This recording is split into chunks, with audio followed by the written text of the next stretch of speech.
Record.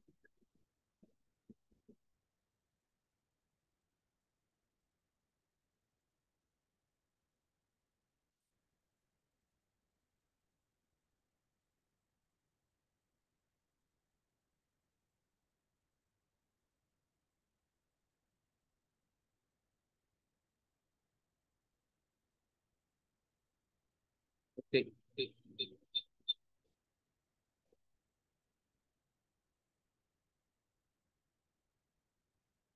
Ano tanggalan lang ako ng sound. Sobra. Ito. Okay.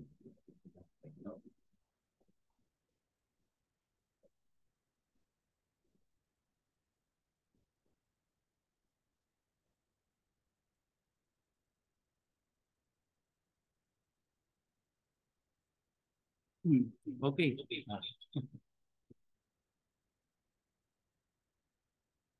Umanin po mga kapatid.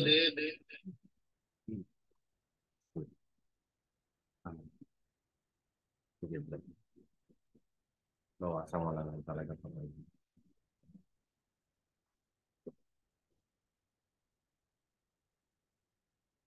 Mic test.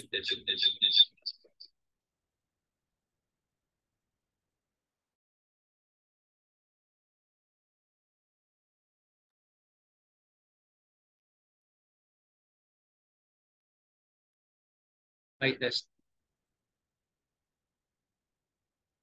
So, medyo matagal-tagal din yung ating technical difficulties, mga kapatid. First time po kasi natin na gumamit ng projector, no? So,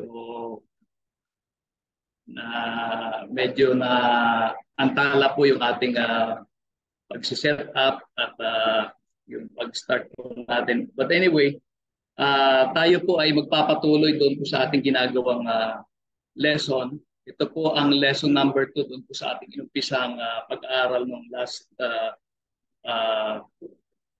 Sunday. Last Sunday pala. Ito po yung responsibilities of Christians to one another. Sa atin pong pag-aaral, atin pong i-recap mga kapatid.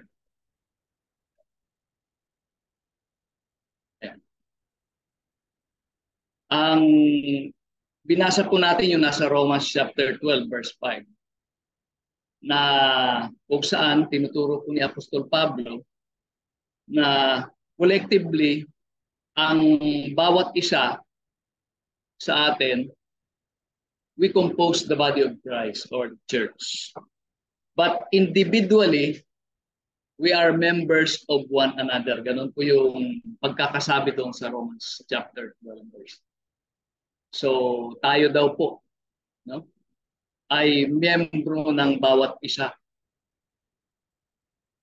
Napaka-interesting po nung katagang yan na one another. Sabi ko nga po nung last po natin na pag-aaral, it was mentioned more than 50 times. So makikita po natin dyan yung kahalagahan. Di ba ganun naman po yung isang bagay na kapag palaging inulit-ulit, ito po ay ini-emphasize. So ini-emphasize po ng New Testament ang kahalagahan po nitong one another fellowship. And gaya po ng katuruan ni Apostol Pablo at ng Biblia, tayo po ay may responsibility as members of one another. We have responsibility to one another. Sabi ko nga po nung nakaraan natin pag-aaral, ito po ay hindi ko inimbento o gawa-gawa lamang. These are God-ordained responsibilities. Iniutos ng Panginoon na ating mababasa dito po sa banal na kasulatan. At ito po, kung bakit God ordained these responsibilities is because the growth and existence of the church depends on these responsibilities. Na kapag hindi po natin ginagampanan, mga kapatid, ito po ang nakakatakot yan. kapag hindi po natin ginagampanan itong mga responsibilidad na ito, no? Magpapatuloy na naging pabaya po tayo sa pagganap ng responsibilities nito. Ang iglesia, mga kapatid, hindi lalaki, hindi lalago, at darating ang panahon, ito'y mawawala. It will cease to exist. Kaya napakahalaga po. And I don't mind na paulit-ulit, kahit na sabihin yung parang sirang plaka, I don't mind repeating these things because this is very important. The existence of the Lord's Church here in Pasay depends on how we keep these responsibilities. Tiningnan nga po natin dyan, yung ang ating lesson text ay nasa Ephesians chapter 4 verse 20 to 32. And nakita po natin doon po sa verse 25, ito po yung first responsibility.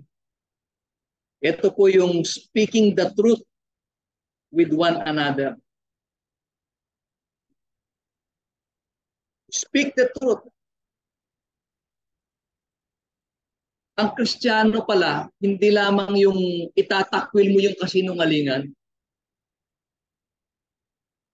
Hindi po sapat na hindi ka magsisinungaling.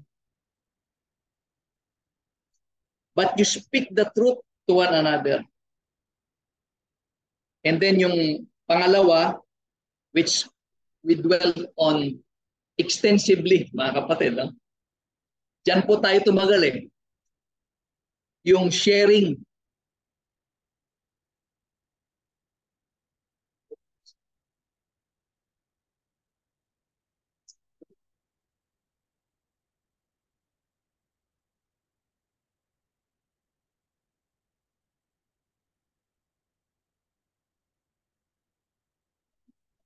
Yun.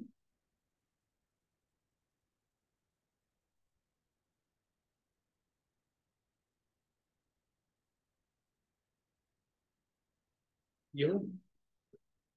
Thank you. Ayan po. Pangalawa, na responsibility is to share with one another. Especially, meron pong qualifying statement, especially to those who are ignorant.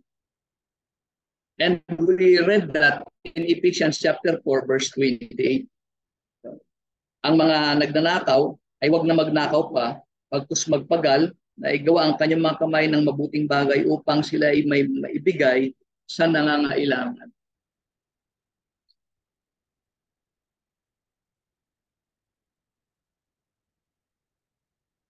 Yung share, the English word na share, is translated from the Greek word koinonia. Ang ibig po sabihin ay fellowship. Nabasa po natin yung nasa Hebrew chapter 13 verse 16. Sabi po ng sumulat doon do not forget to do good and to share. Ayan po yung Greek word doon ay koinonia. For with such sacrifices, God is well pleased. And we also read in Galatians chapter 6 verse 10, na ang sabi po ni Apostol Pablo, therefore as we have opportunity, let us do good to all. Again, yung praise doon na do good is koinonio, which is the verb. Ang sinabi po is, especially, gumawa ka na mabuti sa lahat ng tao. Wala pong pinipili, mga kapatid. Pero meron pong qualifying statement yan, yung especially. Especially to those who are of the household. Sa mga kapatid sa pananampalataya.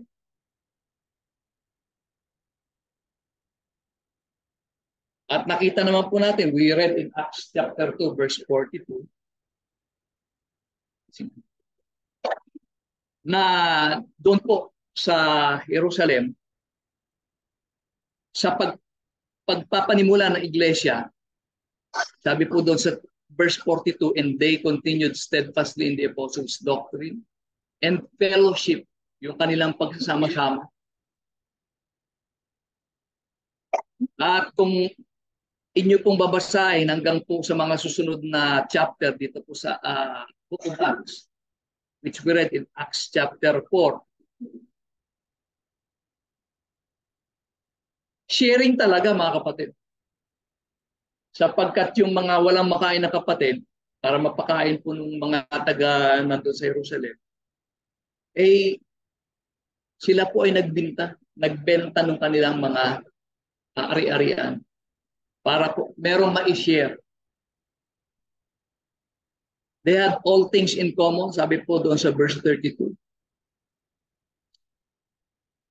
Verse 34, nor was there anyone among them who lacked.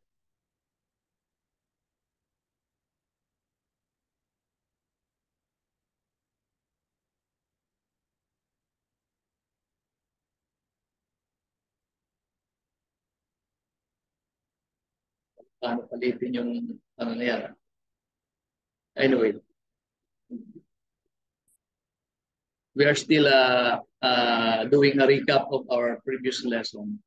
At ito din po, yung isa nating tiningnan na kung saan ay tumagal po tayo. Marahil ay kilala nyo na ito. Ilang beses ko nang inulit-ulit ito mga kapatid, yung mga iglesia sa Macedonia. Na bagamat sa kanilang kalagayan na sila po ay dukha, ay generous ang mga alagad na mga ito. Makikita po natin diyan, sinasabi ni Apostol Paul, sila pa yung nagpupumilit na makapagbigay, makapagbahagi, makatulong sa mga nangangailangang kapatid sa Jerusalem. And the reason for that is in verse 5, because they gave themselves first to the Lord. Napakagandang tularan at isa-isip mga kapatid.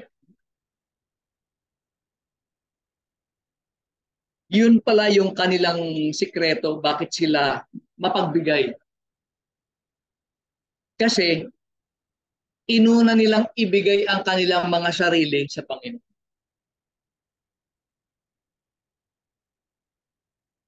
Sana gayahin po natin ito.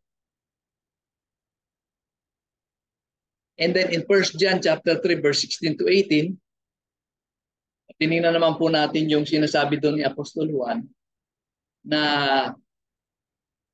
papaano mo masasabi na ang pag-ibig ng Diyos ay nananahan sa iyo kung meron kang itutulong at hindi ka naman tumutulong sa mga kapatid na nangangailangan. Hindi po ba? The Apostle John said, but whoever has this world's goods, meron kang kakayahang tumulong. And you see your brother who is in need. At ipinagkait mo yung tulong na yan, papaanong nananahan sa iyo ang pag-ibig ng Diyos. Napakabigat mga kapatid na salita. Ngunit yan po ay totoo. Yan po ay tinuran talaga ng Apostol Juan. And so, let us continue. So, ang ating pong general topic is Christian responsibilities to one another. We have already studied two of these, yung speak the truth to one another, and number two is to share with one another, especially to our brothers who are in need. Pangatlo po is yung encourage and build up one another. And nandun lamang din po yan sa kadugtong sa Ephesians chapter 4. Sabi po doon ni Apostol Pablo, anumang salitang mahalay ay huwag lumabas sa inyong bibig, kundi ang mabuting ikatitibay ayon sa pangangailangan upang makinabang ng biyaya ang mga nagsisipakinig. Sabi ni Apostol Pablo, yung mga salitang mahalay o walang kabuluhan, walang kwenta, walang katuturan, huwag nawang lumabas sa inyong mga bibig. And it's not enough. Hindi lamang yung hindi ka nagsasalita ng mahalay, hindi ka nagmumura, okay na. Sabi ni Apostle Paul, kundi dapat ang sinasalita mo is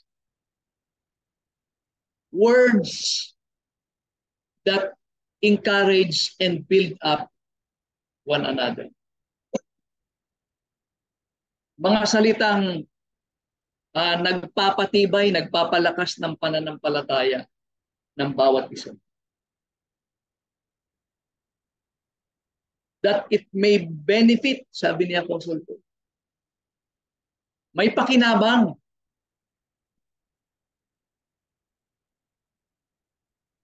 Kasi baka sabihin na iba, hindi naman ako nagmumura eh. Okay na. Hindi po, mga kapatid. It doesn't stop there. Dapat, yung iyong sinasalita ay may pakinabang sa mga nakikinig. Sa mga kapatid sa pananampalataya. Ano po yung pakinabang? Yung i-encourage mo sila, yung i-build up mo yung kanilang pananampalataya. Sabi nga ni Apostle Paul in 1 Thessalonians 5:11,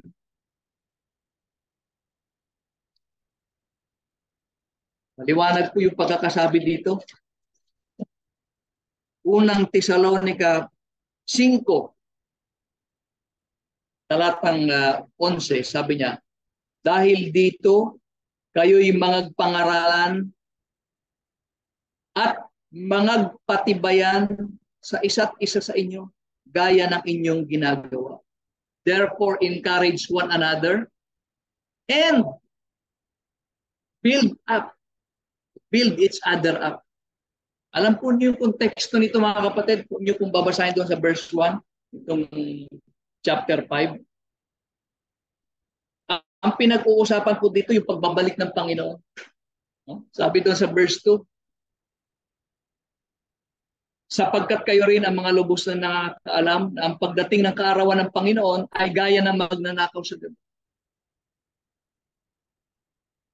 Ang immediate context po nito is the Apostle Paul is writing to the saints in Thessalonica tungkol sa pagbabalik ng Panginoon. Sabi nga ni Apostol Pablo dito, i-encourage nyo ang isa't isa, i-build up nyo yung faith ng isa't isa na ano, na maging faithful, na maging na huwag bumitaw sa pananampalataya. Bakit? Nalalapit na pagbabalik ng Panginoon. Ganon din doon sa Hebrews chapter 10, verse 24 to 25.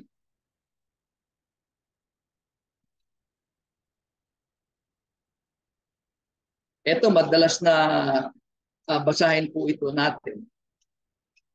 Yung verse 25, yung huwag pabayaan ng pagkakatipon. Pero doon po sa verse 24, yung naunang talata, sabi po, at tayo'y magtinginan upang tayo'y mga udyok sa pag-iibigan at mabubuting gawa. Let us consider one another in order to stir up. Sa ibang translation po is to spur or goad.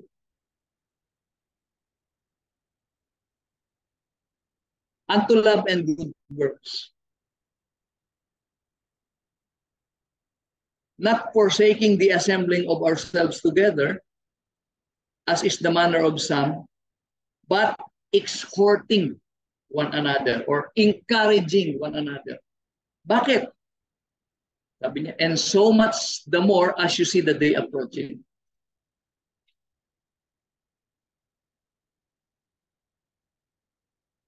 Related pa rin ang konteksto sa pagbabalik ng Panginoon.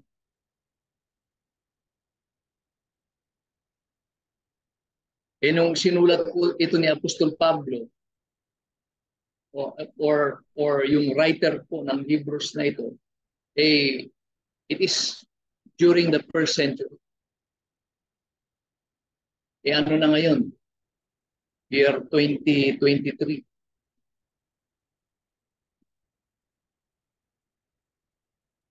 At hindi po natin alam mga kapatid kung kailan babalik ang Panginoon. Kaya ang sabi nga dito sa paalala is exhort one another, encourage one another, build up one another.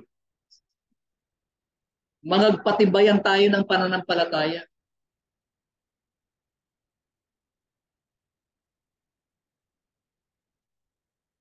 Kaya nga, may pasok ko mga kapatid. Sabi ko nga kanina, napakahalaga nitong pagganap natin ng responsibility sa future ng church.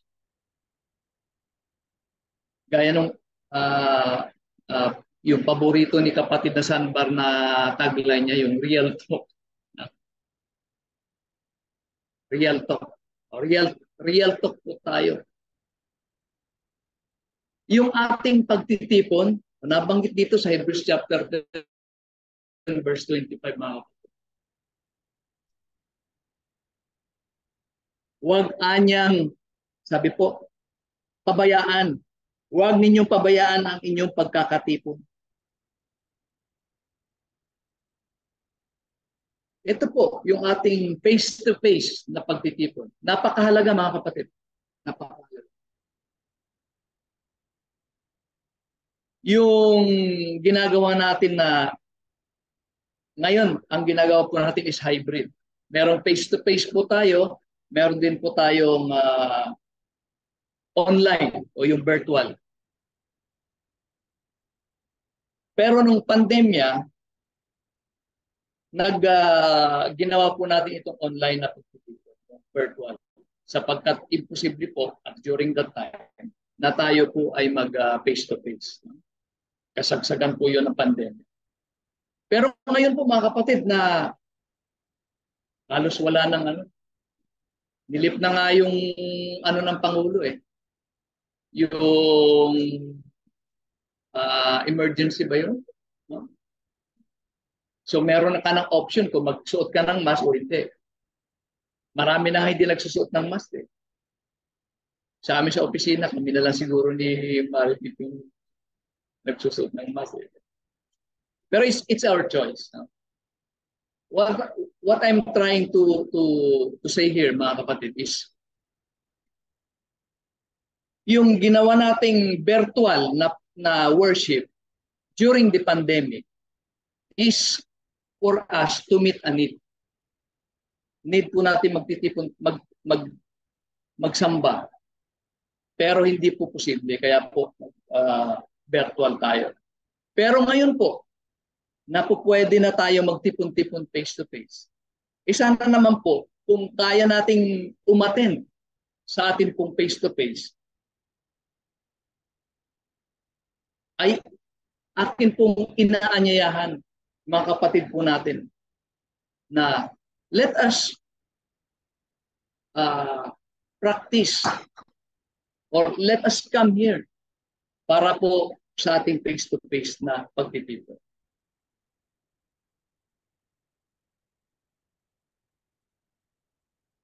Marahil yung iba po na hindi makaka-attend dahil na nakaratay sa panig ng karamdaman.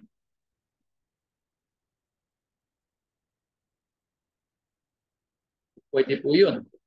Meron pong mga kapatiran na nag-join from across the sea. Mga nasa abroad. Pero kung nandito lamang po kayo sa Metro Manila, malapit na naman po kayo dito sa Win Plaza, ay we encourage that you come and worship with us.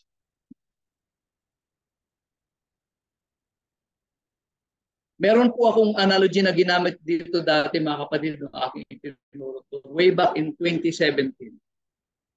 Yun bang kapag ikaw ay nag-iihaw,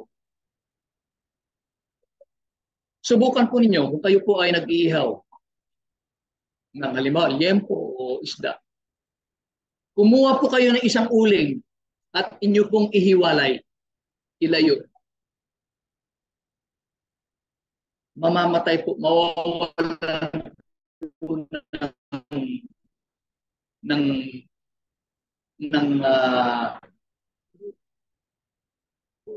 liyab. Mamamatay po yung uling. Pero subukan po niyong ibalik. Magliliyab po ulit. And that is true with the church.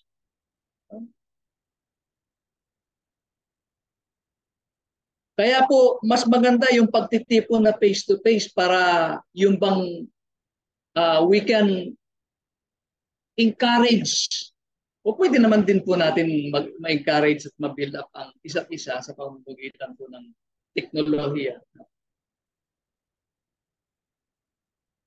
sa social media or sa messenger. Pero nothing can take the place of a physical na yung pang pagtitipon. Alala ko nga yung side trip na naman mga kapatid. Naalala ko nga yung marahil napanood nyo na rin sa social media yung isang ina na naghihimutok dahil malalapit lang daw yung kanyang mga anak hindi man lang siya madalaw. Marahil napanood nyo yun. Pinanood ko yun eh. Parang masakit sa damdamin nung pinapanood ko. Sabi ng ina, meron naman kayo mga sasakyan. Eh ako nandito lang. Hindi man ako madalaw. Nakakarating kayo kahit saan-saan. Marahil yung mga anak niya nagbabiyahe abroad or mahilig sa road trip. Ako nandito lang, hindi nyo man lang mapunta. Marahil yung kanyang mga anak nasanay sa tinatawagan naman siya. Nag-uusap naman sila, messenger, FaceTime. But nothing can take the place of a physical interaction. Kagaya po sa iglesia. Kaya nga po sinabi ni Apostol Pablo dito Huwag niyong pababayaan ang inyong pagkakatipon. Kasi dito po sa pagtipon, dito po tayo nagpapalakasan. Hindi man tayo nag-uusap ng matagal, pero kapag nagkikita-kita tayo, yun bang nare-refresh, nai-strengthen kahit paano yung ating pananampalataya. Ako, pag pumupunta po ako dito, nakikita ko po si Sister Jean. Agad dumating si Sister Rosie. Mga kapatid po natin na kahit ang lalayo, mga kapatid. Kahit di man kami mag-usap ng matagal o magbatian lang, good morning. Pero yung bang physical, yung nakikita mo siya na naandyan siya, at yung kanyang pananampalataya ay napakalakas pa rin na magpahanggang ngayon. Di ba? Nagpapalakas din sa aking pananampalataya na gugustuhin ko na every Sunday makadao pang palad, magkita-kita. So, that is the importance of a physical face-to-face worship assembly. Para po ma-encourage po natin, ma-build up po natin ang isa't isa. Tuloy po natin mga kapatid. Let us continue with our text. Ephesians chapter 4 verse 32. Ang sabi po dito is, and be kind to one another, tender-hearted, forgiving one another, even as God in Christ forgave you. I would like to stress on this kind, be kind and tender-hearted. So yan po yung pang-apat na Christian responsibility to one another is being kind and compassionate to one another. Sabi po sa Tagalog, itong kind is magbagandang loob. Alam po niyo yung kind word, kinuha po yan sa kindred. Na ang ibig po sabihin is kin or family. You remember in Genesis, nung ginawa ng Diyos yung mga hayop, after its kind, pati yung mga halaman, after its kind. Ibig sabihin, they belong to the same family. Diba sa mga nag-aaral po sa biology, meron pong yung animal kingdom, meron pong family, kindred or kind, ibig sabihin, family. And being kind is you are to treat one another as if he is your own family. Yun po ang malalim na ibig sabihin. Yung kagandahang loob mo sa iyong kapatid sa pananampalataya, parang you treat him as if he or she is your family. Hindi man tayo magkakapamilya dito mga kapatid. Pero alam po ninyo, hindi man tayo related by blood. Hindi man tayo magkadugo. Pero more than that, tandaan po ninyo, mas mahigit yung ating relation. Bakit? We are related by the blood of Jesus. Hindi tayo magkadugo physically, no? Hindi tayo magkamag-anak. But we are related to each other through the blood of Jesus Christ our Lord.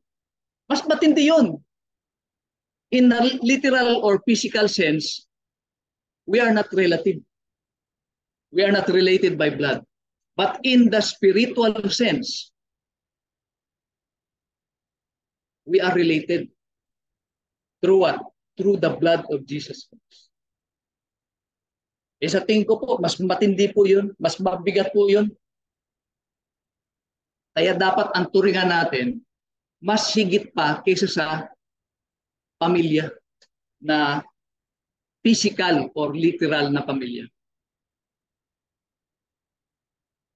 And we should start doing these things, these responsibilities.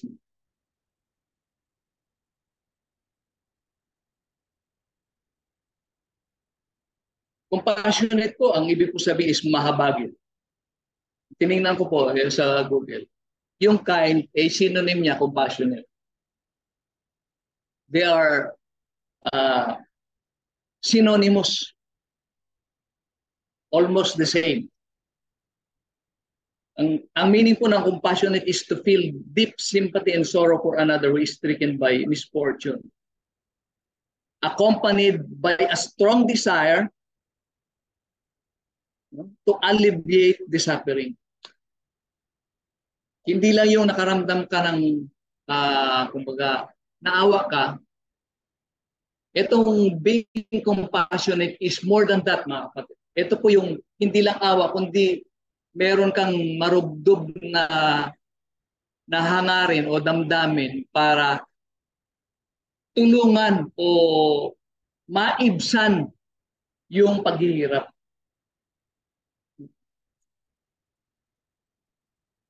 Alas 11 na pala.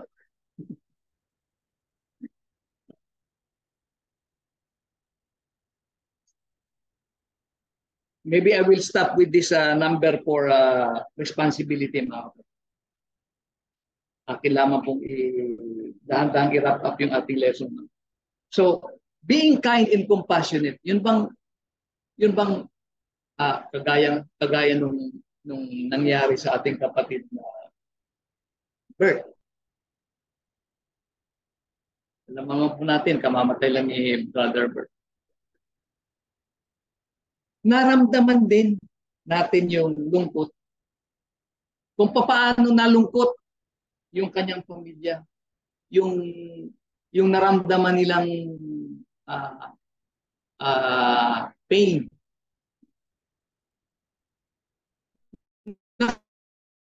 Dalamhati po tayo. And some of us, no, nagbigay ng ating mga abuloy. Hindi nga lang natin nagawa na dahil biglaan po yun. Pagkamatay po niya, reanimate ka agad. So there is no opportunity na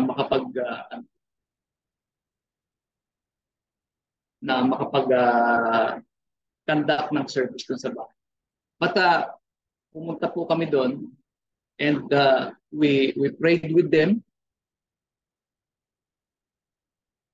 At hindi lamang yung mga kapatid, marami pa po tayong mga kapatid na yumaon na. And yun bang nakikidalamhati tayo sa kanila, sa pamilya. At hindi lamang yung isang mababaw na pakikipagdalamhati, kundi yung bang we feel the pain.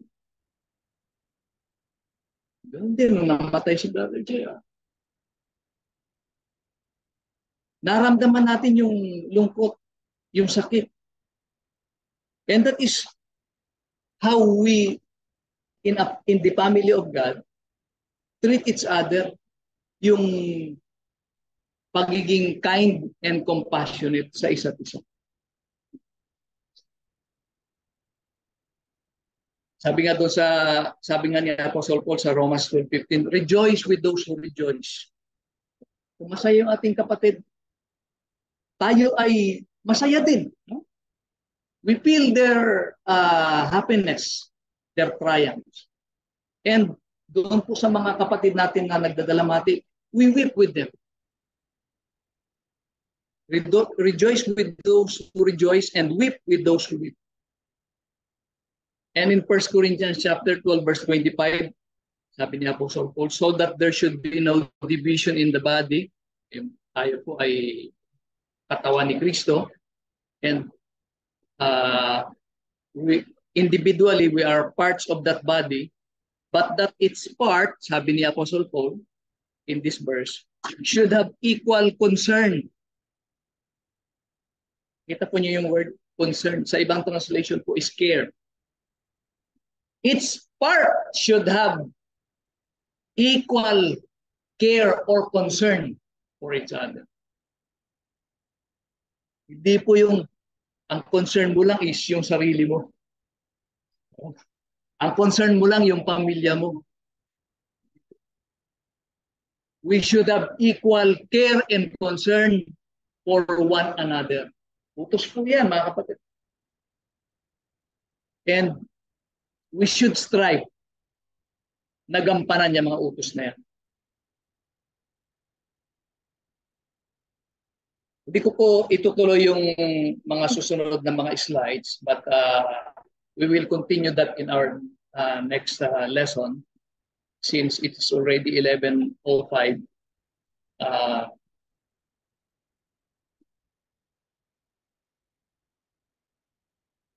To summarize, mga kapatid, our lesson for today.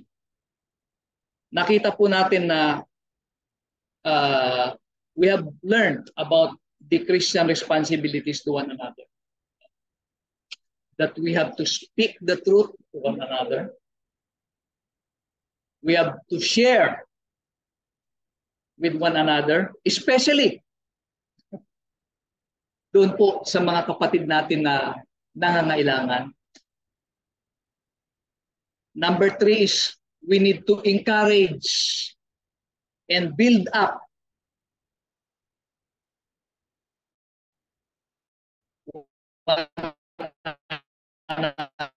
other sa ating pong pananampalataya. At pang-apat po is being kind and compassionate to one another with the rest of these Christian responsibilities. And I hope mga kapatid I hope na nakapagbigay ng kaunting paalala sa bawat isa sa atin. Ito mga bagay na ito na kailangan nating gampanan bilang member ng katawan ni Kristo na iglesia na kanyang iglesia. And again, the future of the church, whether it will grow, whether it will vanish or cease to exist, depends on how we fulfill these Christian responsibilities to one another. Maraming salamat po sa inyong pakikinig. Tayo po ay magpapatuloy. We will sing a song in preparation for the Lord's Supper. At tayo po ay pangungunahan ni Nomer sa ating po Lord's Supper.